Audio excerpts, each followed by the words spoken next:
It's Metal for the Masses, the only place playing it harder, faster, and louder than anybody else on live365.com. I am joined once again by Nick of Aramis, who is here to not only just say hi, because he's not just passing through. He wanted to come on. He wanted to let all of the lovely people know that he's got something awesome in store for us, and I'm going to let him talk. All right. Hey there, everyone. It's Nick of Aramis. And I've got a new album coming out this coming Friday, which is pretty cool. Fuck yeah. I'll be honest, I don't know like how much more to say after that. I mean, you sounded a little lackluster about it. It's like, hey guys, I've got an album coming out. Like, it's always a little bit like I want to sit here and be, yeah, new album, you should check it out. Go into Spotify, buy it off Bandcamp, yada yada. And listen to it or we'll fuck your mothers. Like listen to it or I'll personally come to your house and kill you. I'll come to your house, show your mother to a nice dinner. I will buy you a nice dinner and take you out to town. Exactly. Or else. The exact opposite. All right. I mean, yeah, on one hand, I want to be, full throttle. Let's just push this to the max. But at the same time, there's a level of like humility that I want to have with it where it's like, yeah, I'm just a dude writing music. And this is good to have. If you want to enjoy it, Exactly. You should. We would love you a lot more than we do now if you go and listen to his stuff when it comes out. I would love to have like 1,000 people listen to it on the first day that it drops, but the likelihood of that is always slim. Who knows? We'll see what happens. It's okay. It's all right. As I say all the time, I am just some prick on the internet, whether you like to listen to Metal for the Masses or not. Okay. If we get anybody, we get anybody. Then we're not shooting for we're always shooting for the stars, but if we don't have a rocket ship, we're fine imagining. But anyway, so you got new stuff coming out. I'm sure there's a lot more to talk about. Like what is it? Do we have a title? Do we have what do we got? Oh yeah, full deets. All right, full details. That's the interview, guys. He's got new stuff coming out. See it. No. That's it. Bye. We're done. No, the new album coming out June 9th is titled Crimson. I've been working on it for, I'd say, almost 5 years, basically, because I started this all the way back in 2018, before I had even finished the first album. I was about to say, has it been that long? I'm just like, when did the first album come out? First album came out 2021 in June. Funny enough. Okay, I was about to say, I was like, wait a minute, no, I've been doing this since 2019, and then math gets involved, and I was like, how long ago did I interview Nick from Aramis? Has it been that long? That was last year, I think. I know, it's time and math. Yeah. Time and math, not my strong suits. Anywho, moving on. Yep. So I started it in 2018, way before I had even finished the first album, as you mentioned, that came out in 2021. And it was always supposed to be sort of the next step after the first album. The first album, as I'll always describe it, was me throwing things at a wall and seeing what sticks. Gotcha. Because I obviously hadn't done, music writing to this level or really anything before this. So that was testing the waters, get some ideas out there, get a general, idea of how people would accept it. And luckily, people liked it, which is still blows my mind.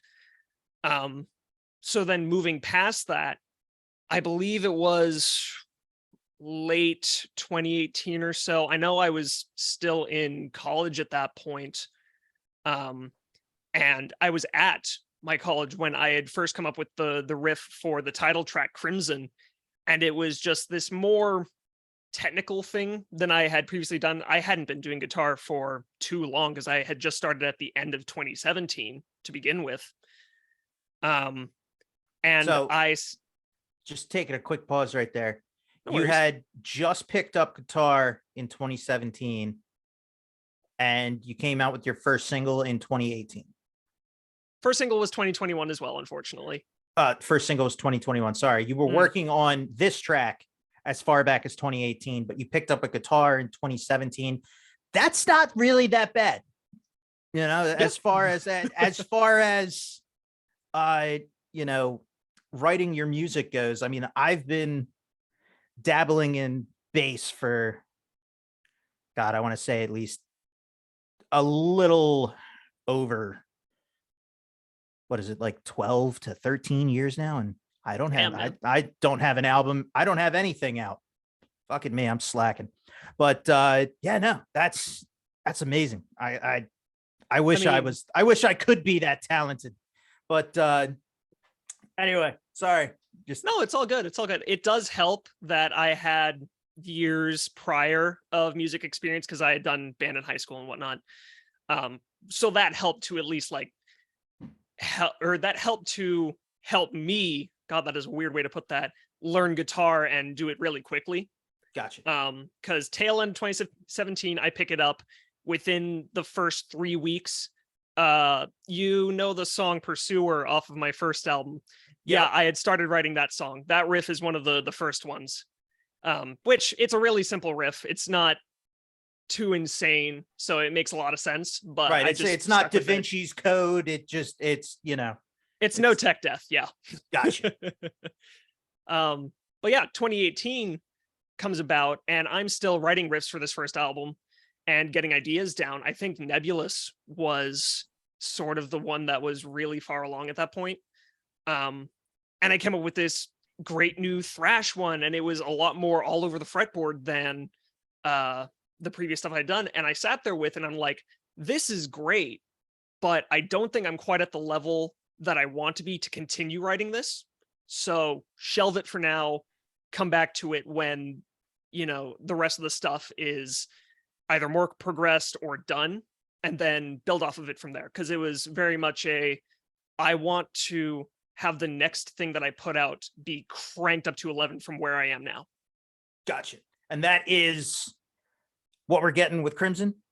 Yes. Fuck yes. Oh, absolutely yes. I love how this album turned out, I'll be honest. So, I mean, people will be hearing this in a few days after this. So right now it is Saturday, June 3rd. At the time of us sitting down and having this interview, people will be listening to this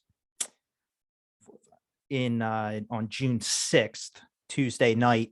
And then the album comes out Thursday, the 8th, right? Technically Thursday night. It's supposed to be Friday, but you know how it goes. Yep, I know how it goes. So 8, 9th, midnight, that fun stuff. Yep. What can we expect? Because obviously, some people will already be listening to the new track before they hear this in case they miss it. But for the people who catch this interview when it airs, what can we expect off of this new track? Like you say, it's cranked up to 11. It's going to melt your fucking face off. You've been working on this for, years and years and years at this point. We're getting Aramis somewhat, more dialed in and perfected and, scoped in for the headshot. Like, what are we getting here with this?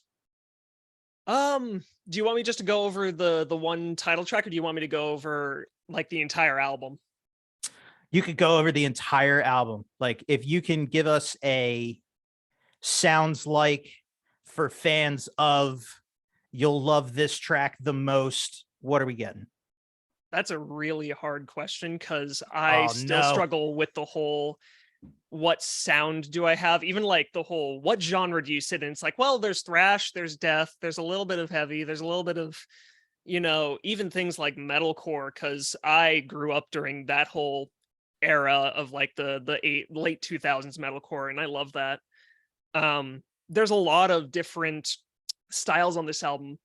In terms of how is this album, cranking it up from the previous, one of the things that I always had a problem with when it came to the first album was the fact that I was to a level cutting corners in certain areas just so that I could meet my own like deadlines and such, and not be stuck in this perpetual, well, I can fix this and change this to make it sound better, and that whole thing. Right. Because I know if I kept working on it, it would never come out. You'd be like, I don't know how much of a car person you are, but you'd be like Toyota working on the Lexus LFA. It's a car that took them 10 years to build, and by the time it came out, it was already 10 years outdated. behind. It was already outdated, but it was a swan song of a masterpiece of a car. But they kept going back and fixing things. Relating that back now to what you're saying, thank you that you didn't, I'm glad you didn't cut corners with this. Very happy about that. But I'm also glad that it's like, you know what? Let's not take, forever and a day to write this album. Yeah. And there was even a little bit of that with Crimson as well, but definitely not as much as there was with the first album, because that one was very much, I was still, learning the ropes, so everything takes longer. Overall, there's just a little bit more diversity in the sound with this album, different styles and such. I try to keep it just sort of that style anyways. The drums are definitely a lot less monotonous than the previous. Unfortunately, again, I do program them because I don't have a setup to actually record drums, even though before I was a guitarist, I am a drummer first and foremost. Gotcha. So, weirdly ironic. Why don't you, obviously with all of, the connections in Metal Incorporated, I'm sure somebody would love to sit down and be a drummer for you. Is it just more of a, like you said, there's deadlines that you yourself want to meet, and, it's, well, above all, it's always budget, because gotcha. I don't want to pay somebody. More to the point, I just can't, unfortunately. Right. But funny enough, on top of that, it is partially I don't.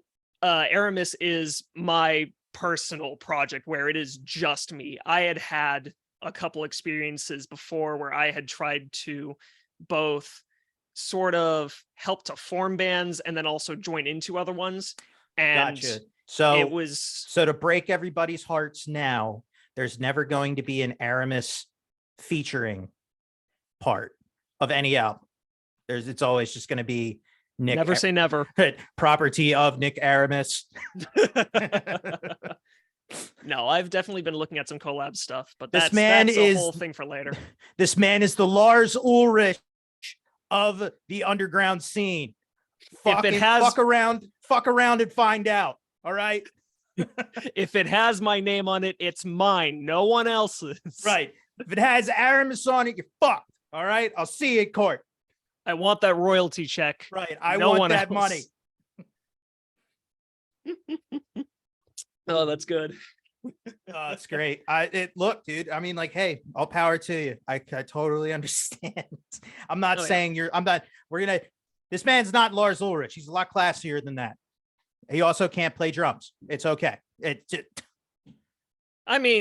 My skills on the drums are probably a lot more lackluster now since I just haven't practiced in so long. So I don't know, man. You're probably a lot better on the snare than he was in Saint Anger.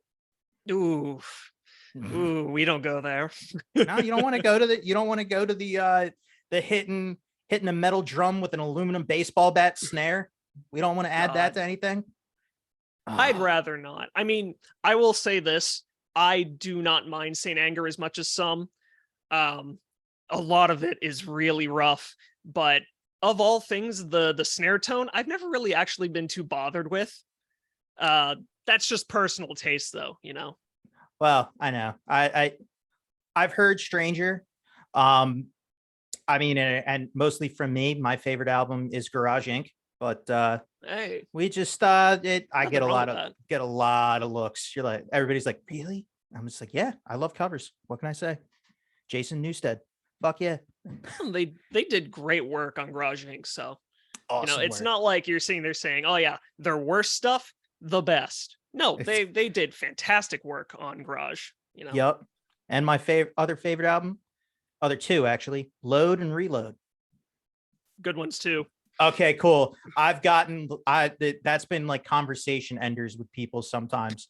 But but yeah, that's No, Metallica sits as my favorite band, so I'm pretty tolerant for like literally any opinion people have on them. gotcha. That's what's up. But all right, we're not talking about Metallica here. This isn't the Metallica. Way off topic. We've gotten sidetracked here. Anyway, Saint Anger. It's been years. Go listen to it and you'll understand what we're saying. If you don't, if you do, we're sorry. Anyway, going back to what you got going on here. So you're kind of diversified in the realms of what kind of sound you're putting at the table here, from what you were saying. But what else is in this album? So obviously it's like you said yourself, like, you kind of struggle kind of, putting a label on yourself, and that's fine. I'm not saying that, any band should be able to fit themselves inside of a box, because if everybody's just inside of one box, creativity's kind of, laid bare to the wayside. It's nice to experiment with a bunch of different sounds and come out with a finished product and let others kind of, judge whether or not they enjoy it or not. And even at the end of the day, who cares? It's your brainchild anyway. You're experimenting with what you at the time thought, you wanted to experiment with. So that being said, what else can we expect out of this album? So I can just go like track by track. Yeah, because I think that'll just be easier on my brain to try and get some of these like words out and such. English is hard. Yeah. To start off, it's an 11-track album, longer than the previous one, which makes me very happy. Total runtime? It's just under an hour. I think it's around 55 minutes or so. That's not bad. Starts off with the track Solitude, which is an intro track, ambient, takes a recording of a rainstorm back in like, I want to say 2019, maybe 2020. Okay. And has just some nice guitar bits over it. One of the things I wanted to do with this album that I love when any band does this sort of thing is to take certain melodic motifs and ideas that they'll have in, like one song, and then have it show up in others across to have some sort of like congruency and such. Yeah. And so the melody for that intro track you might just hear in a couple other places, both just as itself, but then in a couple different forms if you really pay attention. I don't know, it's a personal thing that I really enjoy when there's that sort of connectedness inside of an album. Moving on past that, we have our title track Crimson, which is this fast-paced, punchy, balls to the wall song. A lot of this album is me just kind of being angry at things, which is a really generalized and dumb way to put it, but it's true. And it's a fast thrash song that has some nice heavy moments and an especially heavy one to close it out, which I think people might enjoy well. I mean, I don't know, but I'm hoping they do. We'll find out. Yep. We've got our next track, Slow Burn, which is apropos for what it is. It's a slow, heavy, I call it the arena killer if I were to ever start playing live, because this one would be the everybody, stomp your feet sort of song. Like kind of like a stoner doom kind of vibe, or maybe a little. I honestly yeah, I'd call it that. Yeah, to a level. Gotcha. My knowledge with stoner and doom metal though is limited, so okay. So I don't know. If you want to bring it back to Metallica, say like, no, I don't want to bring it back. I don't want to talk about Metallica too much. We might get sued. Fair enough. Right. Lars, if you're listening, I'm sorry. What I mean more along the lines of is like when you say like a slow burn, like something just kind of like progressively getting more and more ramped up, like a, like a tap your feet kind of thing. Is it more of just like it's winding up into the next track, which is kind of the explosion, or is it just a slow burn to just be I don't know, it's kind of hard to describe, because like if you're not well versed with stoner doom, it's kind of irrelevant of me asking like stoner doom, because it's very, I've heard like some black metal tracks that are just kind of slowed down. It's not like a wall of sound kind of vibe, and that can be kind of misconstrued with doom or stoner doom just because of the vibe that it puts off. I mean, like more like distorted bass and very kind of chunky riffs is what I mean by like stoner doom. Then yeah, it is. Okay. It's got plenty of that, because I love slow, chunky, heavy, chug based riffs. Yeah. Which means I'll have to check out more stoner doom. So I can give you a very good recommendation right now. Actually, I just got to scroll through my iTunes real fast. It's various artists, but it's an album called Stoner Box, and it's back from like 2016. A lot of cool bands on here. Especially there's a track on here called Blood and Whiskey by a band called Dr. Smoke. It's amazing. It's if you're wanting to get into like more of it and just kind of branch out and kind of listen to different aspects of stoner doom to maybe inspire a next album, I don't know, or kind of lead you down an alternate route on your metal journey, that's definitely one you should check out, in my humble opinion. But anyway, no worries. Back to your description of your mastercraft here, sir. Right. Slow burn. It's slow. It's heavy. It's great. And it's a nice breakup from the previous track, which is that fast thrash. I like having this sort of dual sense where the entire album can be experienced as one thing, but then each track can also stand on its own.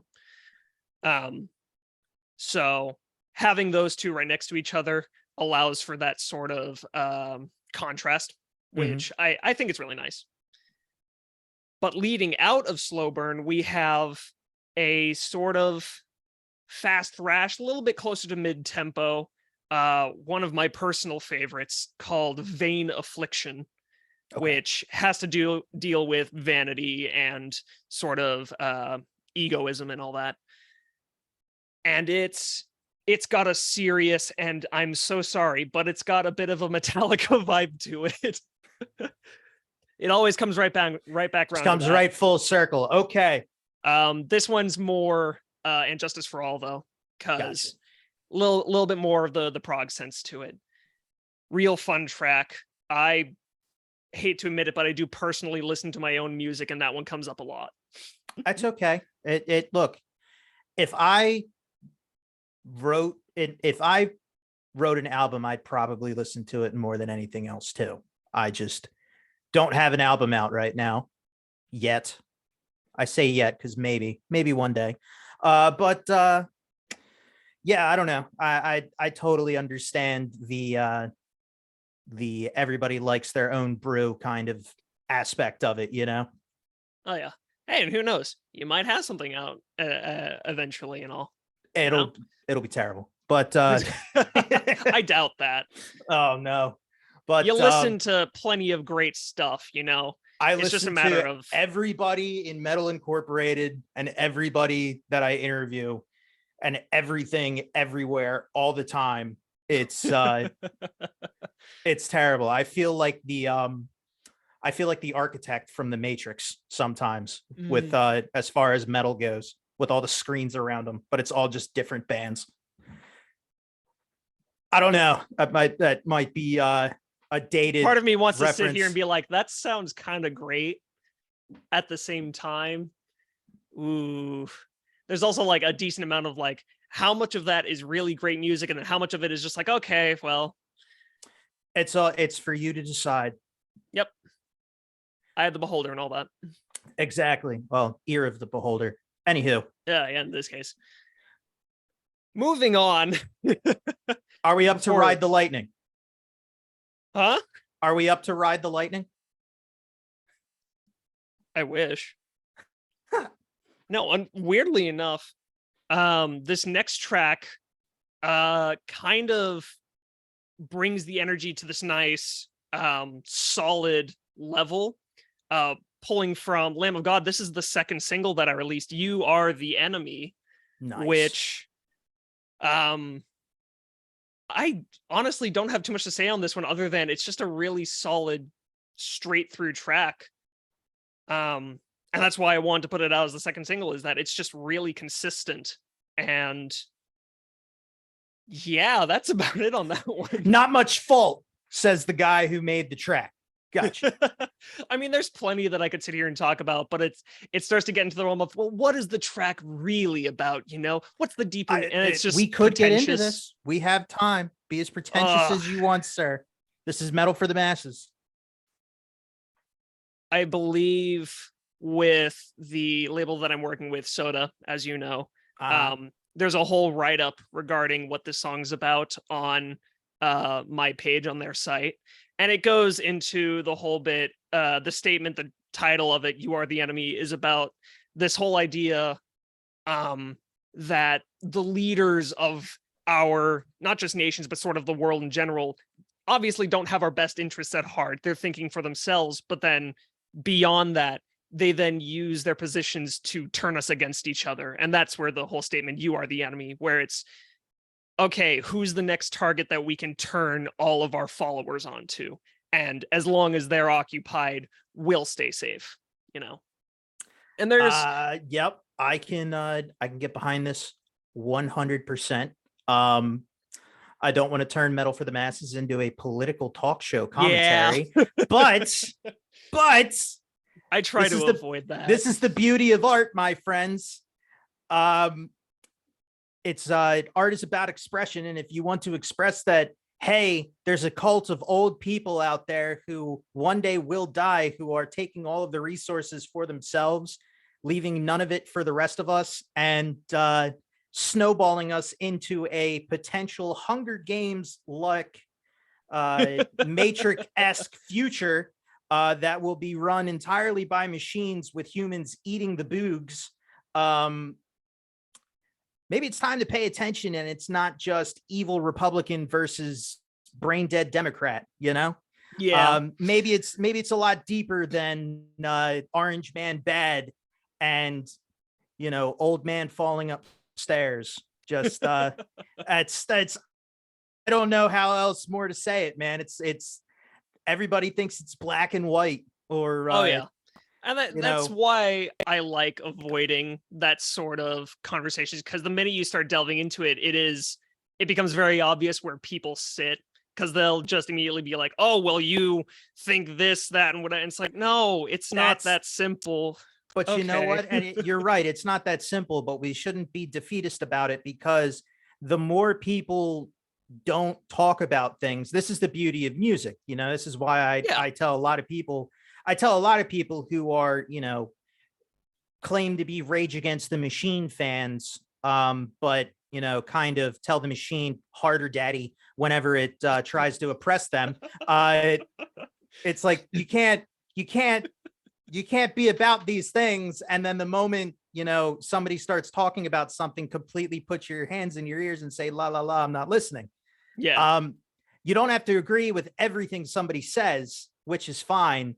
But the beauty about art, and the beauty about music, and the beauty about all of these things is, look, you don't have to fully agree with somebody else's opinion, but we can all come together on common ground, have our beliefs, and make up a society where, hey, we can talk about things. Because if we can't talk about things, well, we kind of get into a society where we're kind of like now, where there's a lot of rioting and death threats, and well, maybe more of a situation that's going on in France right now with the rioting and craziness that's going on over there. We want to kind of avoid that stuff over here, and the only way that we can do that is if we kind of come to the table and hey, we don't have to get along, but we all have to live in the same place. And that's where I'll leave it here on Metal for the Masses. And that's what Nick of Aramis's point is all along, people. So guess what? If you got any problems, you know who to write to. Not Metal for the Masses. Oh, thanks. Oh, yeah, right. I'm just throwing it all. I can feel the bus that I'm being thrown under right now. Deflection. 101 people make a compelling argument and then immediately just throw it at somebody else. Everything that I just said, all of this, great commentary on our world. Yeah, it's somebody else's problem. Idea. No, all of this stuff I just said, that guy, that's his idea. It was I'm him. Just speaking Get for him. Right. On the whole, political bits, I do not like speaking my mind too often in regards to this. And with my music, that's how I do end up doing that. It allows me to have that outlet because, yeah, I am passionate about it. And I am a little bit defeatist, unfortunately, where I can sit here and say my piece, but people are still going to be people. Everyone's human. And I think that's the thing we should really remember in regards to all of it is even if you disagree with somebody, you should still treat them as a human. You shouldn't be, Anyways, what were we talking about? Right, I wrote music. You Are the Enemy, second single. It's whole thing. This album is full of me speaking my mind on various things. But at the same time, it's full of a couple of more almost storytelling sort of themes. And that comes up, especially with this next one.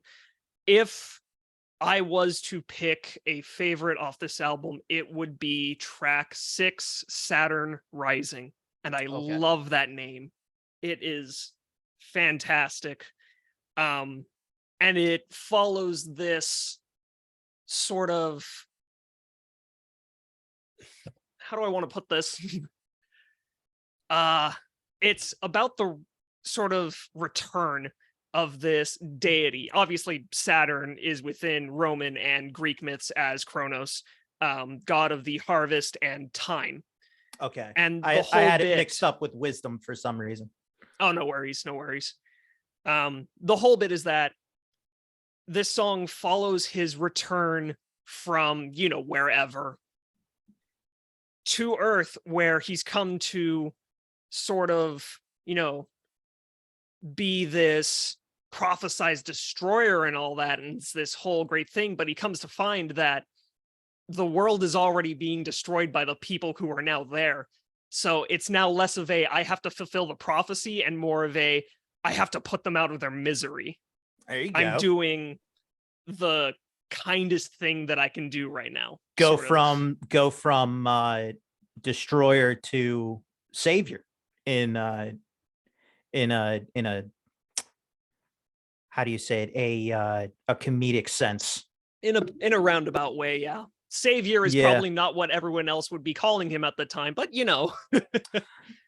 maybe. But at the same time, if the world's already going to shit and somebody comes along and it's just like, well, guys, you know what, you had a good run, goodbye, time to wipe the slate. Time to figure it out again.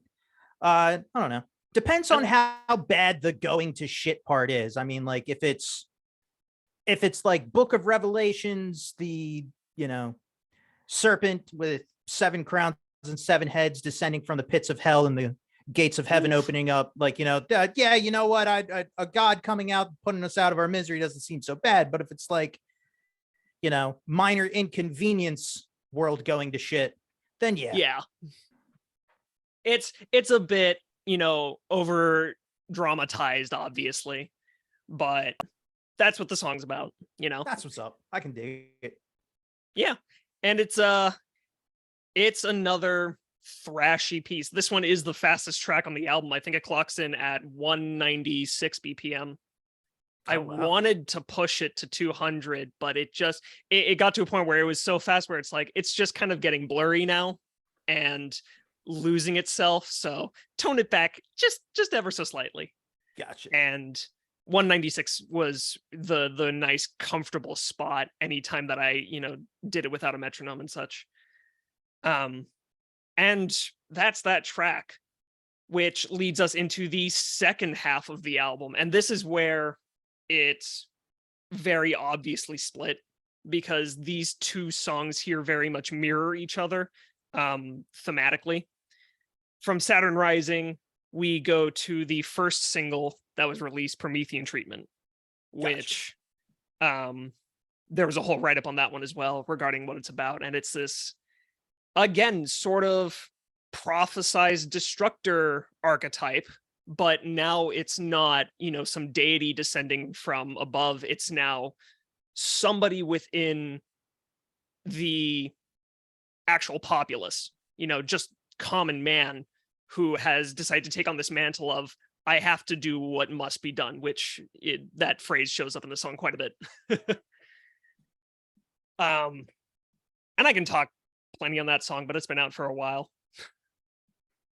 Go see the write-up. I'll make sure. What I'll do is I'll make sure to when this gets up on YouTube and SoundCloud, I'll make sure to throw links into the write-ups of at least the tracks that are out. I'll have you email those over to me, and I can put those up when I post this up. But yeah, awesome. Thank you, man. Yes, sir. That's Promethean Treatment. It is the other half of the coin to Saturn Rising, which is why they're right in the middle. And it's kind of thrashy, kind of not. It is probably the most well-made one off of the album, in all honesty, just because it was the second song I demoed from the full thing, I think. Gotcha. Out of all the tracks on this 11-track album, this one sounds the best.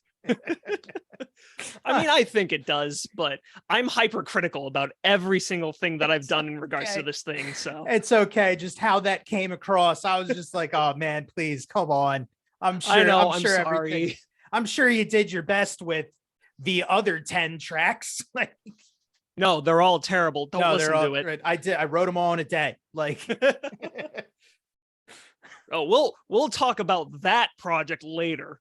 Oh boy, I can't wait. I've got this whole thing, and this is non sequitur to this whole album, but I've got this whole thing where I want to do a very basic old school thrash metal album, and I want to do it within like the span of a week or two.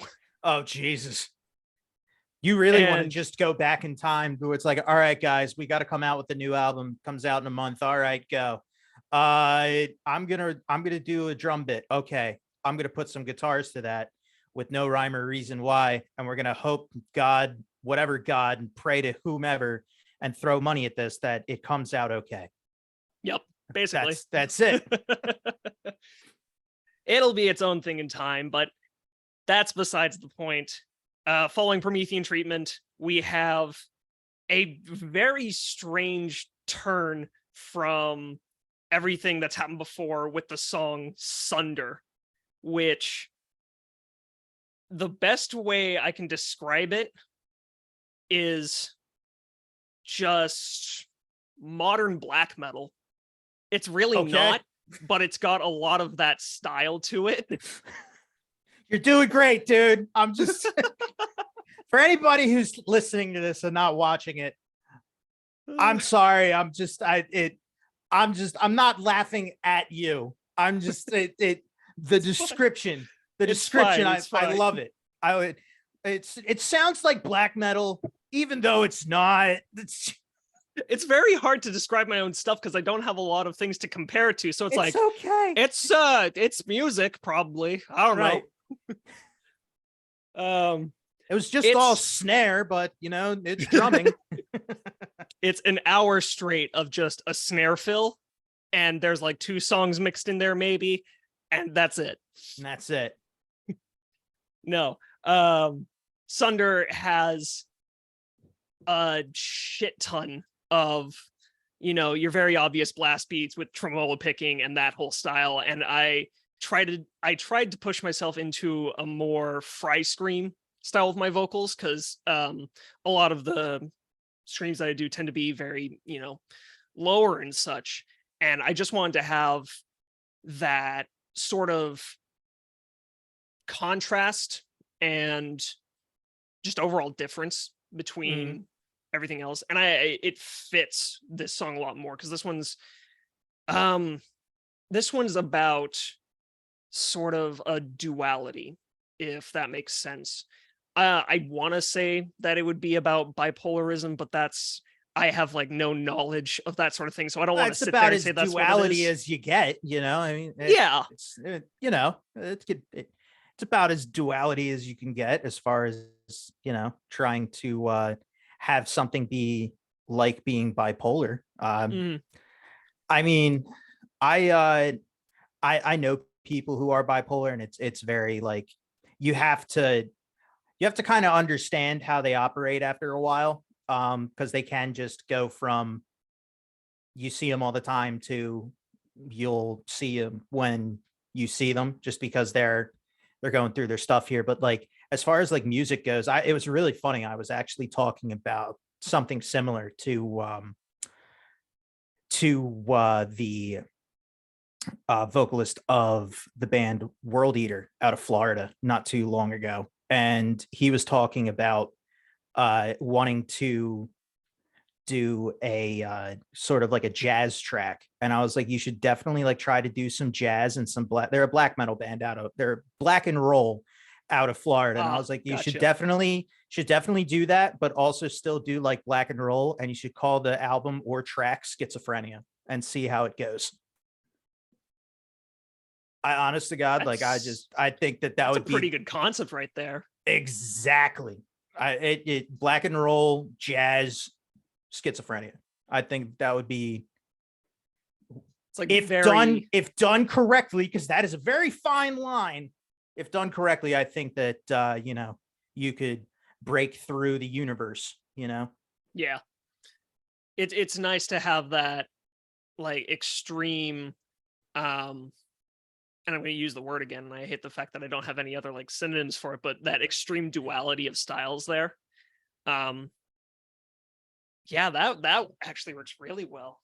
Right? Telling you. Look,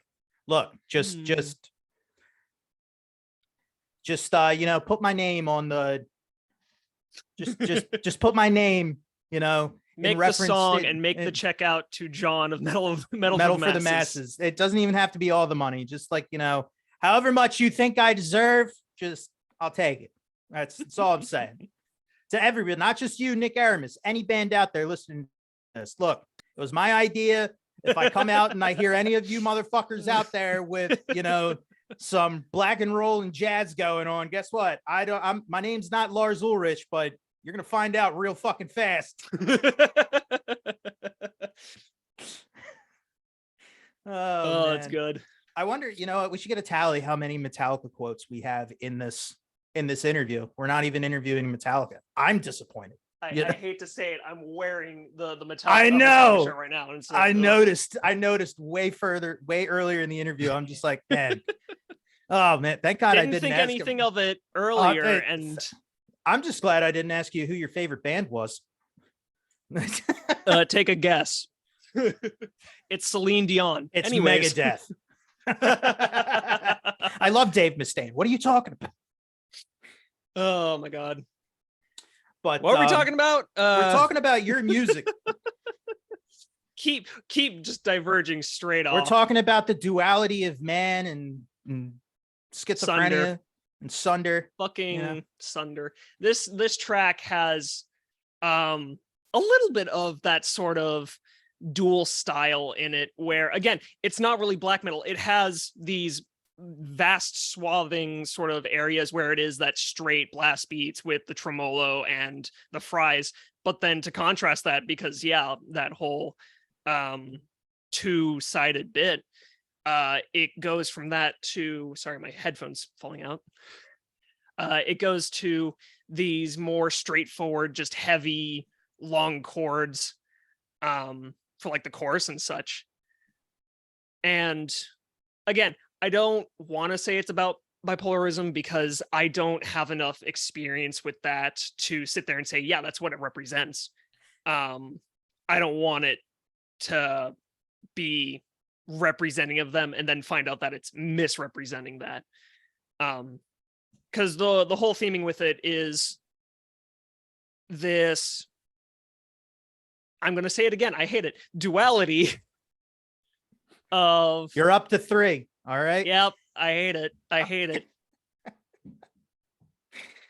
Between the sort of two mentalities that a person can have, and to a level it's me, because you know this song is a lot of my own personal biz and whatnot, of personalities that, you know, you'll switch to and from, and then, you know, the problems that arise from that, of like outside perspectives, and people, you know, will look at it and just go, they just don't understand, like, how can you be this person at one moment and then not even soon after you've completely flipped it, and you know, that whole shtick.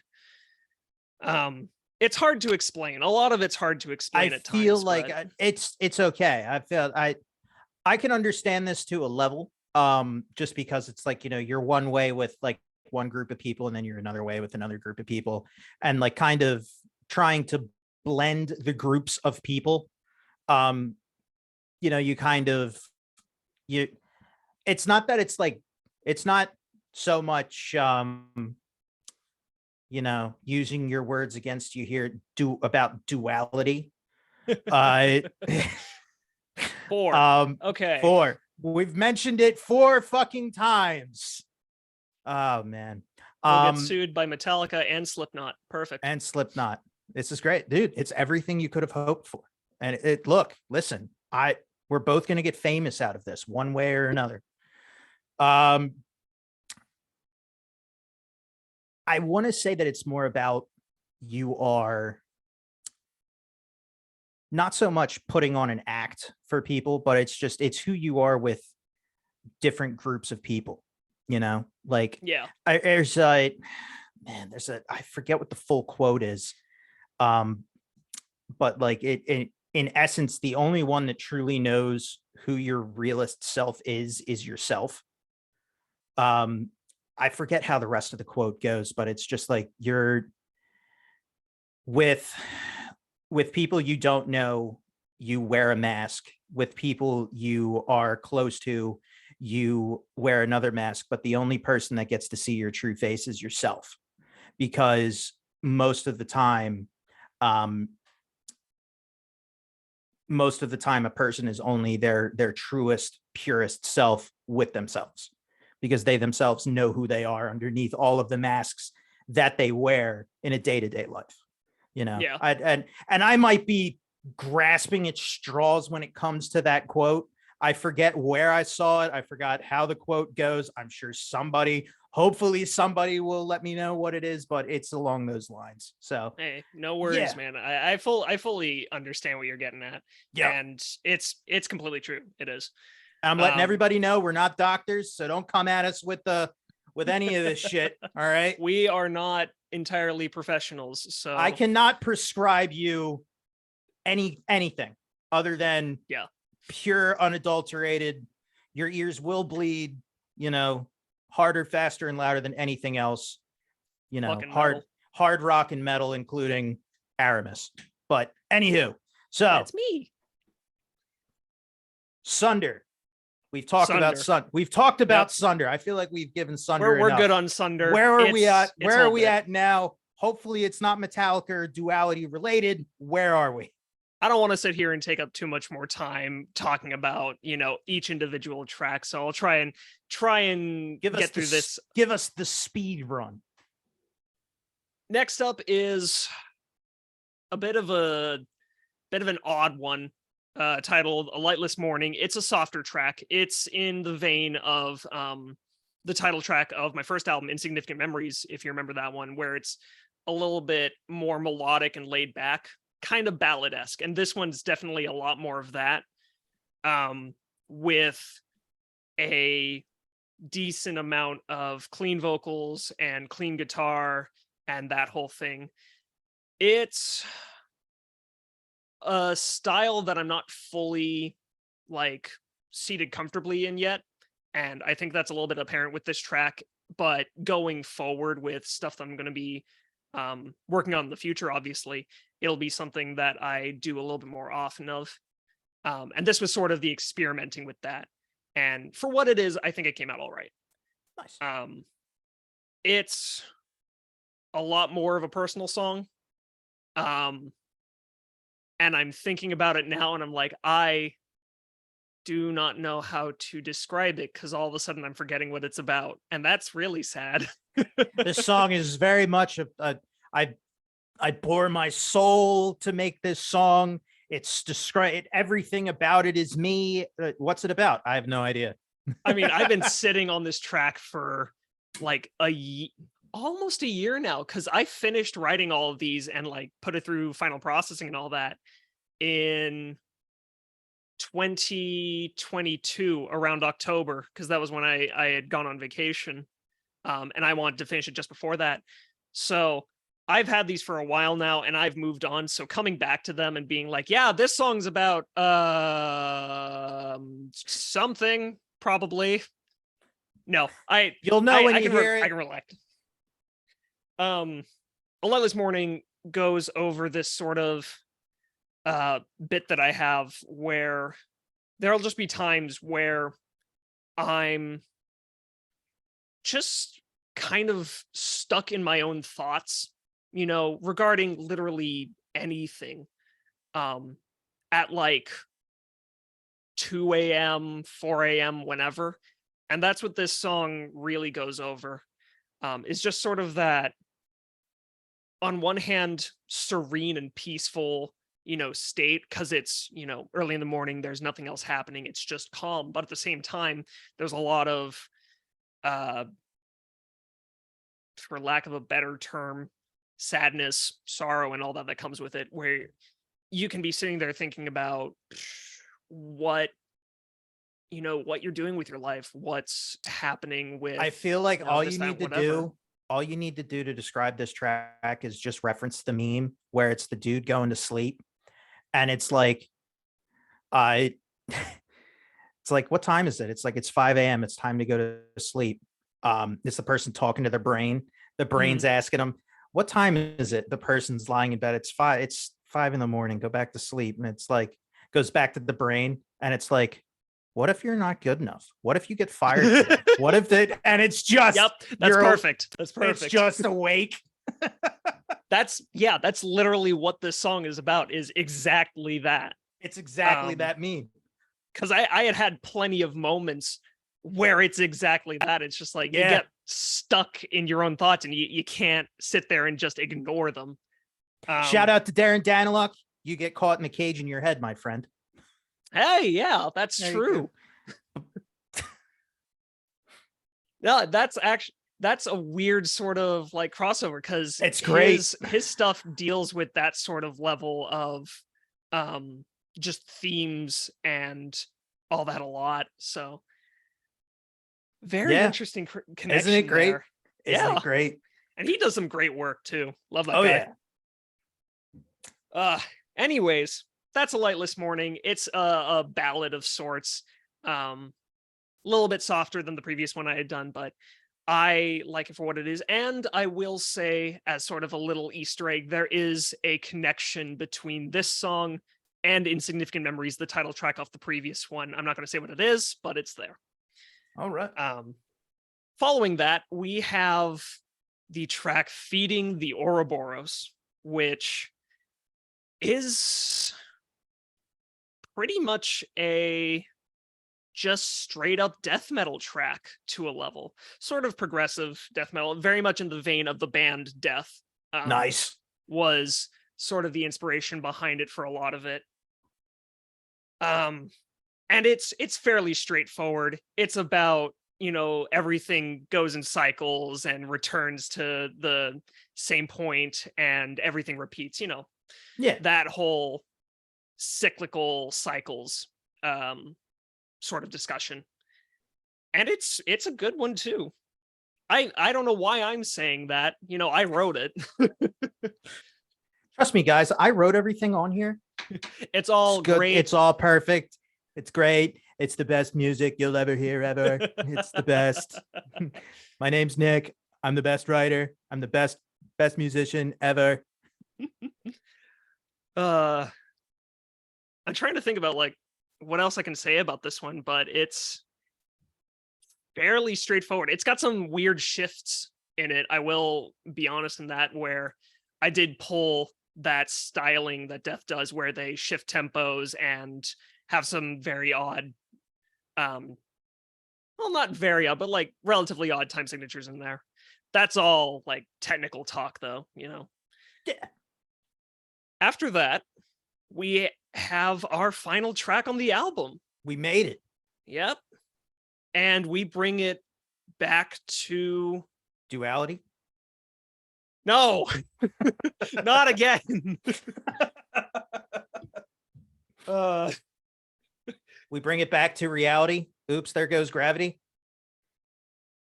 No Eminem references here. Okay.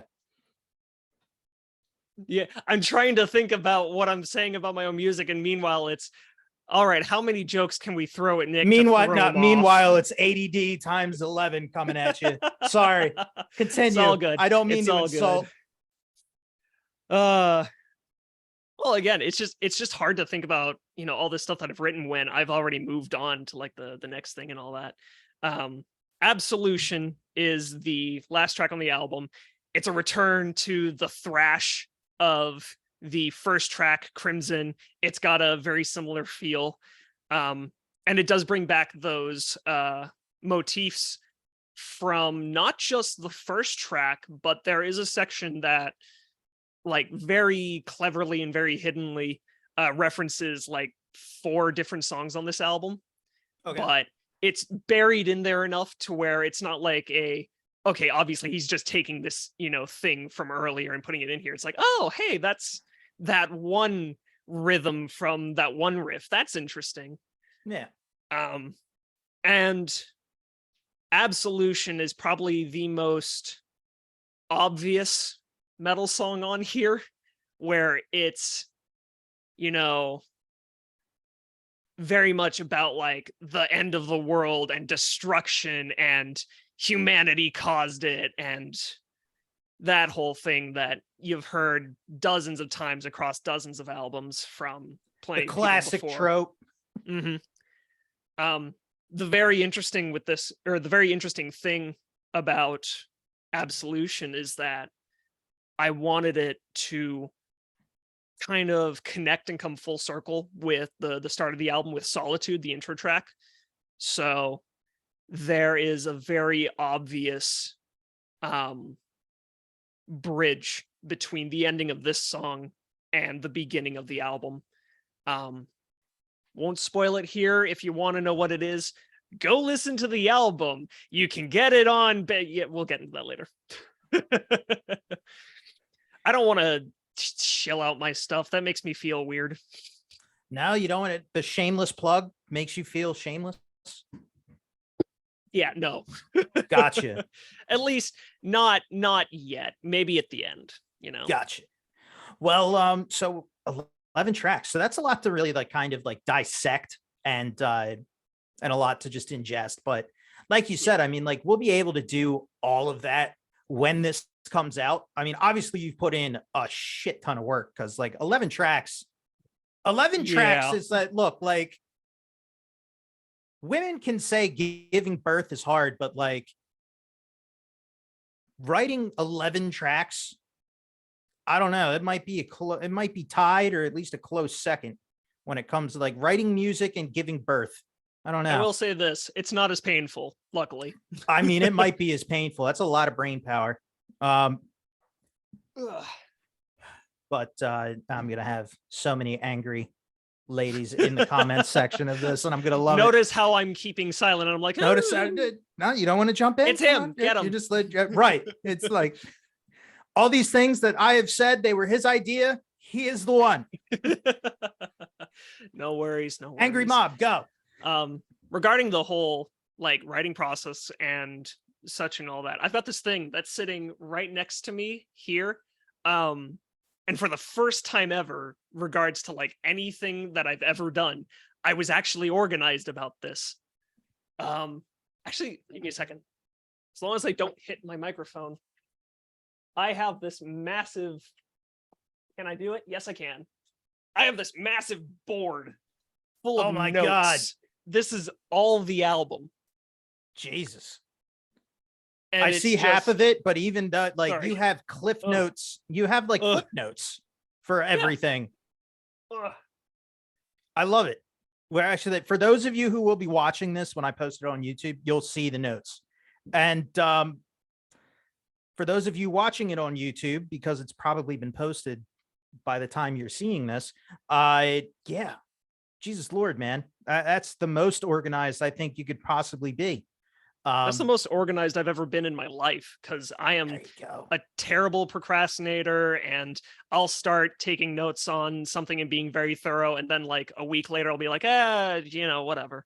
How do you think every interview on Metal for the Masses goes? You know, this is literally like, do you think I've sat and prepared for this? No, I like to think you're a professional, and however you do it is the way it's supposed to be done. I'm a professional procrastinator. That is how I will. Same. I'm a professional procrastinator. I'm a professional let's just wing it kind of person. Oh yeah, I can definitely sympathize with that. And that doesn't prove it, unfortunately, but no, that proves the opposite, actually. Yep. That proves that there's a duality, you know, somewhere in your mind. I swear to God. You tried to be sneaky with that one. I tried to sneak it by you. Anywho, no, I get it. You know what? It's good to have a game plan, and writing any kind of album, like, you know, as much as like, you know, I will sit here and say that like every interview we did on Metal for the Masses, like from right now, even all the way back to the beginning, has, you know, kind of been an organized, disorganized kind of brainchild that I would never try to do if I was actually trying to put an album together, or any kind of song, single, EP, whatever you want to call it, together at all. Just because like there's so much that can literally get fucked up. And there's so much involved, especially if you're not backed by a label, or, you know, if you're using your own funding to do it, or if you're kind of just doing it yourself. You know, you don't want to kind of just say, all right, let's just do whatever, and whatever happens. It's like, no, like you kind of want to have a game plan, you know, because with a game plan, you're going to come out with something like this album that you've made, you know. I have not heard it yet at the time of this recording. I cannot wait to hear it, just simply because of, you know, all joking aside, all of the memes aside, all of the, you know, being bombastic and having a good time here aside. It sounds absolutely amazing. Just how you have, to the best of your ability, described what you have put before us. I can't wait till it comes out, just to hear exactly from the words that you've used, you know, the diversity of it, all of the different, you know, things that you've pulled from, all of your inspirations, all the things that you yourself enjoy. You say that you've been working on it for a long time, kind of perfecting it, getting the nitty gritty down, all of the making sure everything is ship shape. I can't wait to hear it. And I'm sure that when it does come out, and when we do actually get to play it for everybody, probably it comes out the 9th, it'll be the 10th when we actually can play it, because that'll be next Saturday. I'm sure all of the listeners here on Metal for the Masses, you know, and not just here, but everywhere else as well, we'll see what you put into it, and we'll also enjoy listening to what you put into it, you know. And it's not me just being optimistic here. You know, I saw the little shrug you did right there. I'm like, no, I can't say anything to this, because, you know, I am the one who made it. So I'm just like, I think it's good, but at the same time, I'm biased. Right. It's like, but I hey, think this thing, No worries, bro. You know, it's why we're here. But Yeah. yeah. So Nick Aramis of the band Aramis. He's got a new album coming out on technically the 9th, but it'll be like, after midnight uh Thursday, which will be the 9th, Friday, Yep. Time and math and shit like that. Whenever they decide to push it out and all that. Yep. Exactly. Whenever it gets shitted out by Spotify and God, yeah. iTunes and Bandcamp and LimeWire and everybody else I'm missing. Yeah. Well, luckily, Bandcamp is at least me, so I'll be putting that out at midnight.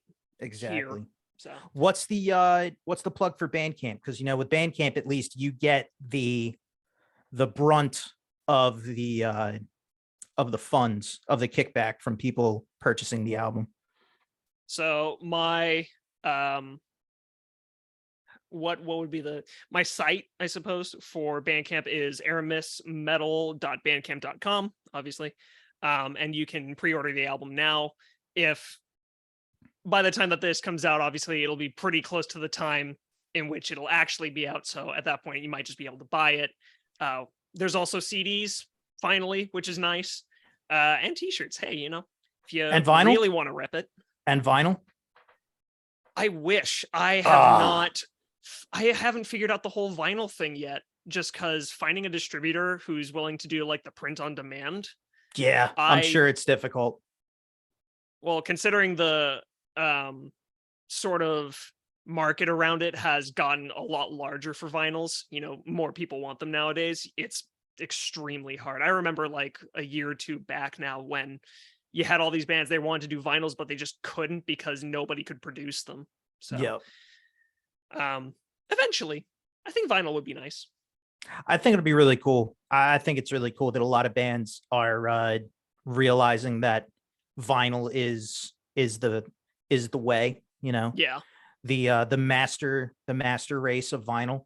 And and I like that a lot of bands are starting to go back to it. As far as your Bandcamp goes, I implore everybody who will be listening to this before it gets released on June 9th to go and pre-order this at his Bandcamp, which was aramismetal.bandcamp.com. Buy a shirt, god damn it. Support this young lad as he Hey, as long as people listen to it and enjoy it, I'm happy. Exactly. And don't listen to it. Don't pirate anything. Don't do nothing. Don't go buy it. And if you want to buy it, if you can't buy it on Bandcamp, and you want to go buy it on iTunes, or God forbid, go buy it on Spotify.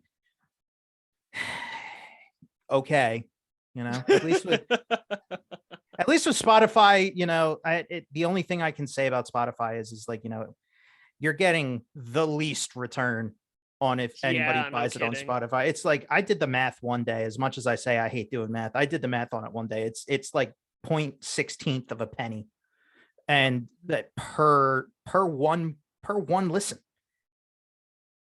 And that's insane. I feel like we should all, like, we were talking earlier about rising up and rioting and that kind of stuff. That's what that's the one corporation that I will sit back and say, yes, that one deserves to have the gates stormed, full Braveheart, the movie Mel Gibson Patriot.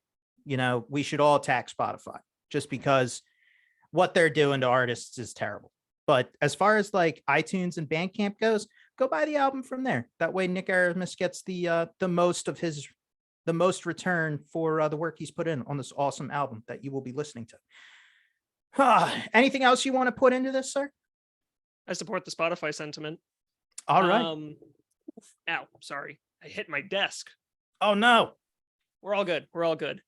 I guess, what's next, regarding that board that is now sitting back there, I do want to note, sitting on the wall over there is a board twice the size that's going to take its space. It is currently blank, and we're going to see what comes of it. Oh man. Well, I can't wait to have you back and to eventually talk about everything that gets filled up on that board, because if if what I'm hoping for with this is everything that we hope for and everything that you've described is what we get, then anything after that is I can't wait for it, you know. But with that being said, sir, thank you for coming back on A Metal for the Masses. Thank you for discussing your new album. I appreciate your time, and I appreciate you taking time out of your very busy schedule. It's not.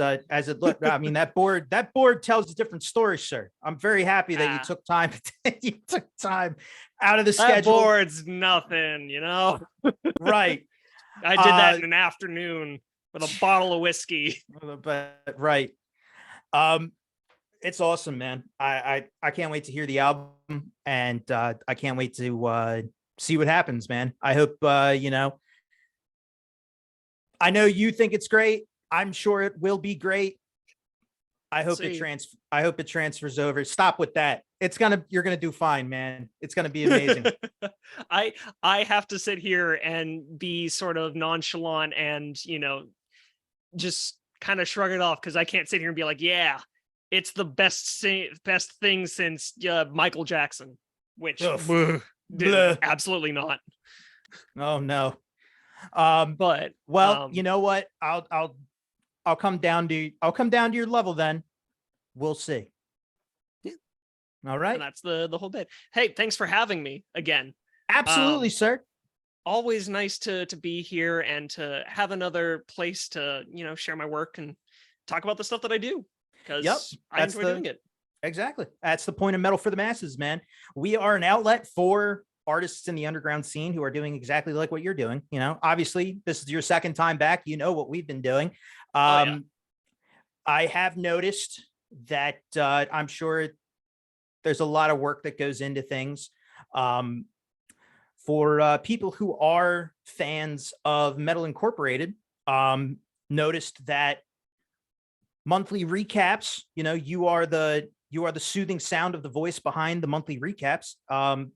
There's been kind of a lack in the monthly recaps. You know, I kind of missed that a little bit, but I'm sure this, plus maybe some other things, nothing terrible, like, you know, that no airing drama, you know, we're not airing drama out on here, and no worries. There's no drama anyway. I would have heard it too, but I'm sure that hopefully soon, maybe we can, you know, start hearing you again on the Metal Incorporated monthly recaps. Yeah, maybe. I don't know about the monthly recaps. It's hard to do that with the amount of bands that we now have. Yeah. Just sheer influx of news that we get. But I still want to do some stuff for the community, especially with the video stuff. I do have to say it, my personal works, my music and all that does take priority. Of course. But I have been looking at what I can do going forward, especially now that the album's going to be out, which will alleviate a lot of the burden and sort of weight that I've been carrying, where it's like, I want to keep doing other stuff outside of this, but I have to be patient. So I've got a couple things sort of lined up, and we're going to see if I can pull it off. And if I can, it will probably be Metal Incorporated stuff. Awesome. Not the monthly recaps, but definitely something. Something new, something grander. But anyway, Nick Aramis of Aramis. Oh man, thank you, man. Thank you for being on the show, and I look forward to having you back again, Nick. Hey, thank you, man. It's been great talking to you. Absolutely. You know, we should do this more often.